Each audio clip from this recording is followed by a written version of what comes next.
Oturmuşdun öz şəhərində, öz yerində, qardaşınla ixtilaf eləyirdin, boş-boş söhbət üstündə dava eləyirdin, imamın zuhuru təxirə düşürdü, sən də olurdun bu qanlara şərik. Bəs qana şərik olmaq necə olur? Sən oturmuşdun, bilmirdin nəyin davasını aparırsan, neyinirsən? Şərt qoyub imam zaman. İctima'in minəl qulub və salam. Əsas səbəb budur. Möminlərin qəlbinin bir-birinə mehribanlığı. 100 dənə sən fərdi günah eləsən, imam zamanın ürəyini o qədər yaralamırsan ki, bir qardaşından ixtilaf eləyəsən.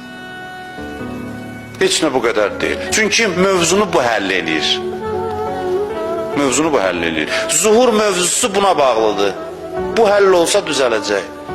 Bir alimdən eşitmişdim, tükün biz diyandı. Dedi, Ramazan ayının günorta vaxtında şərabı başına çəkib içməkdən daha ağır günah ixtilaf eləməkdir.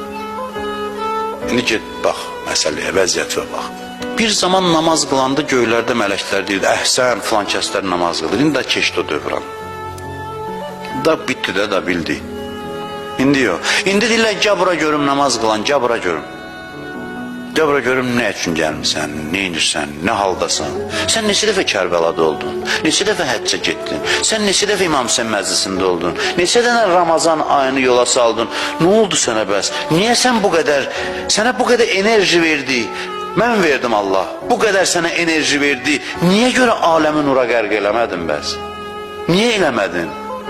Elə deyir, ay Allah bizə Kərbəla qismət elə, gedək gələk, Allah qəbul eləsin, hamısı məsuliyyətdir. Hamısı məsuliyyətdir. Allah deyib, bu qədər mən sənə enerji verdim. Sən gərək aləmi işıqlandırardın, nura qərq eləyərdin. Niyə eləmədin? Suallar budur, bax.